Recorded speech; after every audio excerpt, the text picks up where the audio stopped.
Good morning, ladies and gentlemen. Welcome back to Sandy Bottom Bees.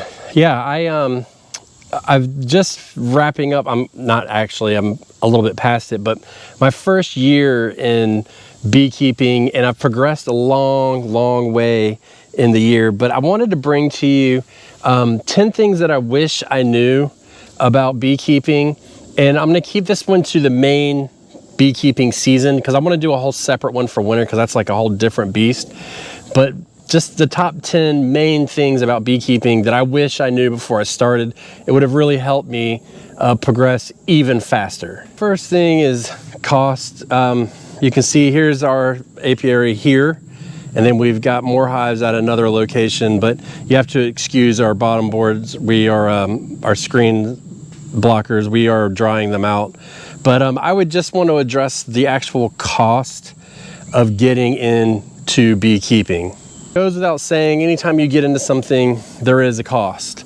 And I didn't realize the upfront cost. So what do you have by that? You've got at least one hive. So a hive is roughly $185. And then you've got bees, roughly about $200, $250. And then you've got your suit, you've got your smoker, you've got your tools, you've got all that kind of stuff. You've got wax that you need. What else? Feeders. You've got, I mean, even the bricks on top, you know, on top of the hives, you've got those, and it all just kind of adds up. And it can feel like you're just sinking money into it. Not to mention, buy wax hives and you're done, but if you buy unfinished hives and you've got to paint them, so then that's another 20 bucks for a pint of paint. And you know, I wanted to do colorful, so I did accept that cost. And then as you can see, we kind of changed our mind and said, you know what, we're just going to do wax boxes because they're easier and quite frankly cheaper. That's just part of it. So you know, for me to get one hive and all of my tools, everything that I needed, and my bees, I was looking right about $1,000 roughly. And that was just to get a hive. No, I bought two hives, excuse me. So take $200 off that. So right about 800 bucks. And I also bought an extra bee suit for my wife, so you can take another 200 off. So it's about 600 bucks for one hive setup. So I wish I would have known that. What I will say afterwards is a kind of a tip for that is shop sales, get ready early, and all that stuff. So the other thing is, and I'll show you, I don't want to get too close because the bees are going kind of crazy today, is we have feeders. So getting a feeder and picking the equipment, that was another thing that was really kind of a hurdle, was picking the type of feeder I wanted. I do top feeders for 2 hives, and then I've got frame feeders for other ones. There's jar feeders. There's all kinds of feeders, and really it just depends on what you want to do. I personally like the top hive feeders because I can kind of top them off and be less intrusive with the hives as possible. But the end frame feeders are good too because they're in the frame, and I use those a lot because if I'm doing an inspection, I can just top it off. The problem I had was I was overfeeding the first year because of the simplicity of it. So that was something that we really need to take into account. So the different feeders and the amount of food would be the third one, is how much you have to feed them. So that is an added cost into the realm of beekeeping, is the cost of sugar. It's kind of ridiculous, but that's part of it. And it's something that we really need to think about when we factor in, like, how much are we going to be spending a year on this, that, and the other, and what type of beekeeper you want to be. Do you want to be hands-on or hands-off? I like being hands-on. I find, but based on other people that I've talked to, that you are more productive if you're more hands-on. So we like to feed, and it means we can take more honey because we're providing more nutrients and more, you know, food for them to kind of backfill as needed. So that's another thing. So the fifth thing, I think we're at 5. If not, let me know in the comments, is, I don't know how to say this, and as hard as it is, comb is absolute king. Comb, what do I mean? This is an empty frame, never used, no wax, nothing on it. Now, when you have a hive that has comb already on it, they can add much more food to it Use their resources to build that comb. And so that's something that I really, really wish I would have fully understood. It didn't take me very long to understand, but if you don't have comb, you're going to struggle. And that's just part of it. You're going to have to build your own comb. You know, there's nowhere to buy. I mean, you could find a beekeeper that would sell it to you, but you'd probably pay a fortune because it's so important. But all of these hives are all fully built comb. Now imagine if you had the hives that just had that had comb already on them. All the bees had to do was feed it and, you know, backfill it and not build the comb, so they don't have to make the wax and all that stuff. It'll help you in the future, and unfortunately there's no way around it. You're just gonna have to build comb. And the way that we do it is we put on the box this time of year. For instance, let me look at this yard and see if I can show you. I'm not gonna crack the hive open, but I'll just point one out. This yellow hive right here, the deep in the middle, we put on, it was a deep and a medium, and then I put the deep in the middle to get them to build so I could have that be the brood nest. And they started building it, but we had to kind of encourage them and then really pump the food to them to get them going, to get them feeding more, to backfill, to have to make room. So it's kind of difficult to do. And building comb is a whole thing, but just know that you're never gonna build comb like fast unless you do it in the spring. In the spring, the bees will build comb. They'll fill a whole box, build comb, and fill the box within a week if it's a good honey flow. So that's something that's encouraging. Now, if you think about it, if they didn't have to build that box, they could fill another box in that time frame. So there is that. But comb is really, really important. So that is one that I wish I would have known in the beginning. I knew it, but I didn't understand it, if that makes sense. Another thing goes in the same line is hive layout. And what I mean by that is, like, do you want to do double deeps, deep medium, all mediums? Like, which one do you want to do? Where I am in coastal North Carolina, we can do basically whatever we want. It doesn't get so cold that you have to have 2 deeps, but what I found this year, I started these 2 hives last year. This hive died out, this hive made it. This was a double deep, this wasn't. So he said, okay, maybe I should do that. So what I did is I kind of, going in between a little bit, this will be a double deep brood box. The yellow one's a double deep brood box. And then at least this one right there is a double deep brood box. I don't know what I want to do with this one yet, so we'll figure that out in the process. But the benefit of having mixed boxes like this in your yard is if I need to borrow a frame, I can borrow, like with eggs, you can take a new box.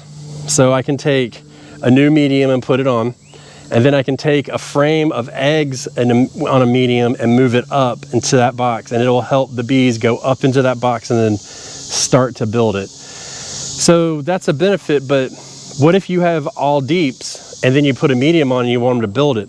Well, then you don't really have anything to do that with. It is kind of a pain to keep it going and keep it updated like that, but really once you get going, it's really useful because, for instance, I went into that yellow hive and it's now 2 deeps. When I put the other deep on there, I didn't want to move anything up because it wasn't super, super strong. In that deep, there wasn't like a whole lot of space. So I borrowed a frame from another strong hive and put in there, and then moved an empty frame from that one into the other hive, and then they had space to backfill and stuff like that. And that really seemed to help. So understanding what type of hive layout you want and then kind of using that to your advantage is something that I find really valuable. And it helps me build comb faster. It helps me solve problems. Like if I have a weak hive and I need to borrow a frame to put in to give them some eggs, let's say they swarmed or the queen got killed or something, which is a whole thing, then that will kind of help you because you can take eggs from another hive, put in there, and then just kind of prop up that hive just a little bit longer until that queen hatches. We're talking about queens, so let's get into it. Number 8. I believe we're on number 8. Queens. Queens, queens, queens. They are so important, and they can be so difficult. There's so many things that can go wrong with a queen. The one thing that I do know is keep them healthy, keep them fed, and keep your hands off of them. That's my feeling on it. I don't really want to touch my queen. If I find my queen, I put her back and just put that frame back and then just kind of move to another one. But you don't need to see a queen every time you go into your hive, okay? Absolutely not. You do not need to see the queen. What you need to do is find evidence of a queen, okay? That's the important part. You can come in here into this hive right now. I'm not going to go into it because it's not inspection day, but we can go into that hive and we can find eggs. And if the egg's standing straight up, that means she laid it within 24 hours. And if it's laying down, then it means she's been there within 2 days. And that can be all you need to see to know that there is a queen in this hive. If there's no queen in the hive, then you got a problem. But that doesn't mean you got to rush out and buy a queen. What that means is you need to make sure there's eggs in there so that they can build a queen. And you need to make sure there's enough time until winter that they can get a queen, get her made, get her mated, come back and start laying eggs again. And the timeline in which they're out of eggs is really important too. Because once the eggs all hatch, all the larvae and brood, then you start to have a dwindling effect in your hive. So we really want to make sure that there's eggs in there for that hive to be propped up. So that goes with the last one where you can borrow from one to the other, but knowing the evidence of the queen, because a queen can hide anywhere in the hive. You know, my son said it so good, he's 10 years old. I don't know if you saw the video or not, but we were looking for a queen.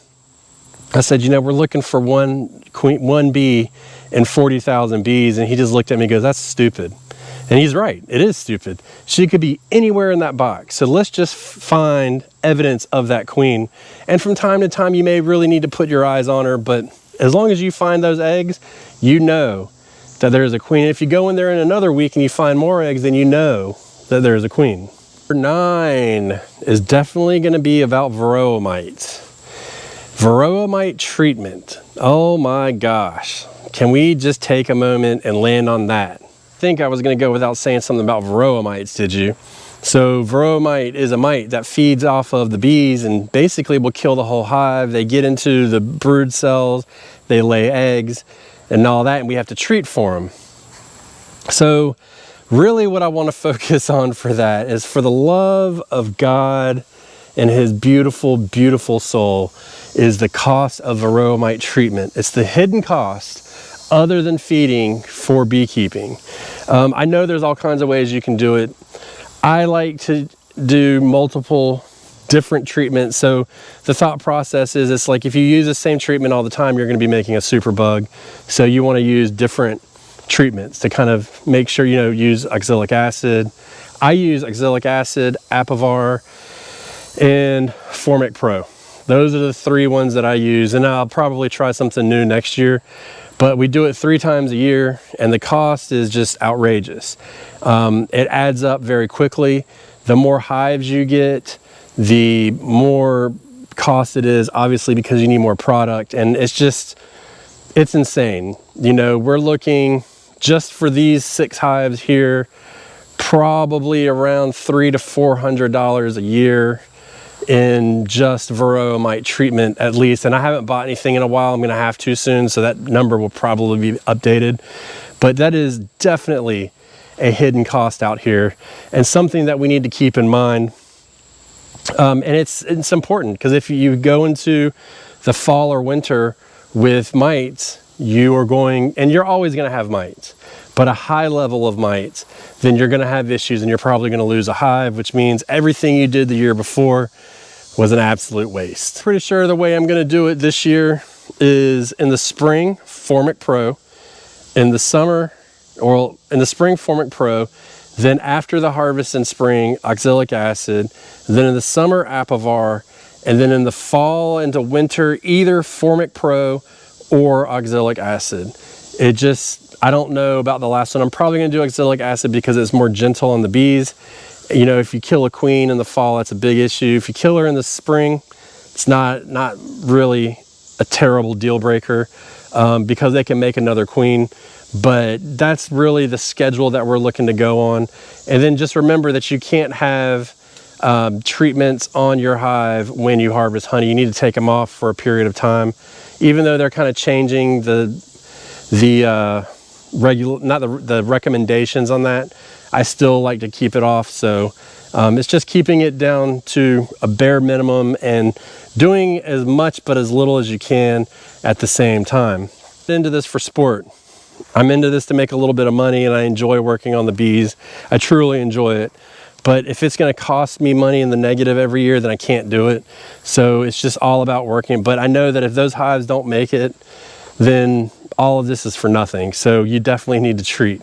And the last thing, which is kind of a give me, is before you get your beehives, read every single thing, watch all the videos you can, and learn as much as you can about the bees, because you can go into it and you won't know a thing. You'll recognize it, but you probably won't really understand it until you start working in your hives. And I've been really blessed. I got a good mentor. Morden's Farm Beekeeping NC. Check him out on YouTube. He's one of the channels that I recommend in my channel description. He really did a good job. He's got 20 hives at his in his apiary, and then the other one we've got 10 hives together. But the thing is when I had 1 or 2 hives, I could go to his house and work his 20 hives. And same here, you know, even now I have 6 hives. I can still go to his house, and I do go to his house and work his hives. And we've got hives at the farm that we work. You know, we each split them. So, and we have 10 hives. Each one of us is 5, but it's all shared. If somebody goes out there, you go through all the hives. But the more you go through the hives, the more opportunities you have. You learn a lot more about your hives, and you learn a lot more about your bees. So it's really important that you can recognize things, but until you start working on those hives, the understanding is really not there. So that's the big one for me, is really understanding what we did, what we're doing in our hives, what causes what. But the only thing that really teaches me is experience. It may be different for you, but for me, it's experience and repetition over and over and over. I'll give you a bonus, and I want you to really listen to this one. This is a really important thing for a new beekeeper, and that's stay out of your hives. Let the bees be bees. Last year, I wanted to go into my hives so bad. And I had 2 hives, and at first I had 1 hive, so I was going through it constantly. Let bees be bees. Once every 7 to 10 to 14 days is all you need to do to go into your hives. In the spring flow, you may need to go a little bit sooner just to check and make sure that you don't need to add boxes or stuff like that. But at first, it's really good to stay out of your hives. I've really been practicing it this year, and my hives have done a lot better. Staying out of them, not going in them all the time. I mean, I was going in them every 5 days, you know, and it was too much. And one thing that's helped me is growing to where we are now, because if I feel the urge to get into a hive, I can go into this block of hives here. And then if it's too hot, I can take the day off and I can go in this hive, you know, and then I can do, you know, so if I need to, I can do it any way I want. But staying out of your hives is really important. You don't see me going in them today, and I realized doing a video like this, it would be beneficial if I was in the hives, but it's not hive inspection day. It's been too soon. I need to wait a couple more days before I go in. The more you go in, the more you disturb them, the more chance you have of killing a queen, crushing something important, slowing down your hive, causing your hive to swarm, or worse, causing your hive to abscond, which is when they leave completely.